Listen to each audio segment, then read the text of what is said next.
Hi friends, ಎಲ್ಲರಿಗೂ ಕೂಡ ಮತ್ತೊಮ್ಮೆ ನಮ್ಮ ಒಂದು ಚಾನಲ್ಗೆ ನಿಮಗೆ ಸ್ವಾಗತ. ಇವತ್ತಿನ ಒಂದು ಈ ವಿಡಿಯೋದಲ್ಲಿ ನಾವು ಕರ್ನಾಟಕ ಅರಣ್ಯ ಇಲಾಖೆಯಲ್ಲಿ ಖಾಲಿ ಇರತಕ್ಕಂತಹ ಒಂದು 6,000 ಹುದ್ದೆಗಳಿಗೆ ಸಂಬಂಧಪಟ್ಟಂತೆ ಮಾಹಿತಿಗಳನ್ನು ತಿಳಿಸ್ಕೊಡ್ತಾ ಹೋಗ್ತೇನೆ.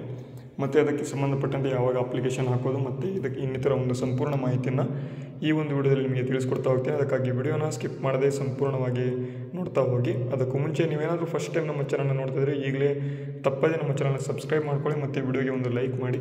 ಯಾಕೆ ಅಂತಂದರೆ ಈ ರೀತಿಯಾಗಿ ಕರ್ನಾಟಕ ಸರ್ಕಾರದಿಂದ ನಡೆಸಲಾಗ್ತಕ್ಕಂತಹ ಬೇರೆ ಬೇರೆ ಹುದ್ದೆಗಳಿಗೆ ಏನು ವೇಕೆನ್ಸಿ ಇರ್ತವೆ ಅಥವಾ ಬೇರೆ ಬೇರೆ ಹುದ್ದೆಗಳಿಗೆ ಇರ್ತಕ್ಕಂಥ ಒಂದು ಪರೀಕ್ಷೆಗಳನ್ನು ಈ ನಮ್ಮ ಒಂದು ಚಾನಲಲ್ಲಿ ಅಪ್ಲೋಡ್ ಮಾಡ್ತಾ ಹೋಗ್ತಾ ಇರ್ತೇವೆ. ಎಲ್ಲರೂ ಕೂಡ ಒಂದು ವಿಡಿಯೋಗಳನ್ನು ನೀವು ನೋಡಿ ಅಪ್ಲಿಕೇಶನ್ನ ಹಾಕೋಬೋದಾಗಿರ್ತದೆ.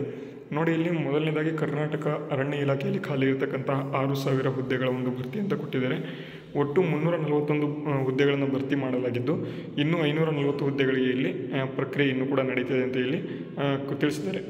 ಪರಿಣಾಮಕಾರಿಯಾಗಿ ಇಲ್ಲಿ ವನ್ಯಜೀವಿ ಸಂರಕ್ಷಣೆಗಾಗಿ ಅರಣ್ಯ ಇಲಾಖೆಯಲ್ಲಿ ಖಾಲಿ ಇರತಕ್ಕಂತಹ ಸುಮಾರು 6,000 ಖಾಯಂ ಹುದ್ದೆಗಳ ಒಂದು ಗುತ್ತಿಗೆ ಆಧಾರದಲ್ಲಿ ಇರತಕ್ಕಂಥ ಒಂದು ಹುದ್ದೆಗಳನ್ನು ರಾಜ್ಯ ಸರ್ಕಾರ ಶೀಘ್ರದಲ್ಲೇ ಭರ್ತಿ ಮಾಡಲಿದೆ ಅಂತ ಇಲ್ಲಿ ಕೊಟ್ಟಿದ್ದಾರೆ. ಇಲ್ಲಿ ಶನಿವಾರ ಇಲ್ಲಿ ಸುದ್ದಿಗಾರರೊಂದಿಗೆ ಮಾತನಾಡಿದ ಒಂದು ಖಂಡ್ರೆ ಅವರು 341 ಹುದ್ದೆಗಳನ್ನು ಭರ್ತಿ ಮಾಡಲಾಗಿದೆ, ಇನ್ನೂ 540 ಹುದ್ದೆಗಳಿಗೆ ನೇಮಕಾತಿ ಪ್ರಕ್ರಿಯೆ ನಡೀತಾ ಇದೆ, ಇನ್ನೂ ಕೂಡ ಭರ್ತಿ ಆಗಿಲ್ಲ ಅಂತ ಇಲ್ಲಿ ಮಾಹಿತಿಗಳನ್ನು ತಿಳಿಸ್ಕೊಟ್ಟಿದ್ದಾರೆ.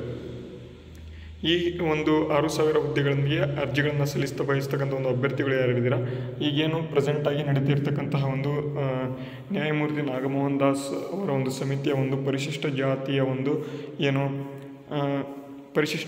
ಒಂದು ಇಂಟರ್ನಲ್ ರಿಸರ್ವೇಷನ್ ಇದೆ, ಅದು ಕಂಪ್ಲೀಟ್ ಆದ ನಂತರ ಈ ಒಂದು ಕರ್ನಾಟಕ ಅರಣ್ಯ ಇಲಾಖೆಯಲ್ಲಿ ಖಾಲಿ ಇರತಕ್ಕಂಥ ಒಂದು ಹುದ್ದೆಗಳಿಗೆ ಅರ್ಜಿಗಳನ್ನು ಹಾಕೋದಕ್ಕೆ ಈ ಒಂದು ಚಾನ್ಸನ್ನು ಕೊಡ್ತಾರೆ ಅಂತ ಹೇಳ್ತಾ ಈ ಒಂದು ವಿಡಿಯೋ ಹೆಲ್ಪ್ ಆಗಿದೆ ಅಂತ ಅಂದ್ಕೊಂಡಿದ್ದೇನೆ. ಹೆಲ್ಪ್ ಆಗಿದ್ದರೆ ವಿಡಿಯೋಗೆ ಒಂದು ಲೈಕ್ ಮಾಡಿ, ಶೇರ್ ಮಾಡಿ, ಸಬ್ಸ್ಕ್ರೈಬ್ ಮಾಡಿಲ್ಲ ಅಂದರೆ ಎಲ್ಲರೂ ಕೂಡ ತಪ್ಪದೆ ನಮ್ಮ ಚಾನಲ್ನ ಸಬ್ಸ್ಕ್ರೈಬ್ ಮಾಡ್ಕೊಳ್ಳಿ ಅಂತ ಹೇಳ್ತಾ ವಿಡಿಯೋನ ಮುಗಿಸ್ತಾ ಇದ್ದೇನೆ. ಜೈ ಹಿಂದ್, ವಂದೇ ಮಾತರಂ.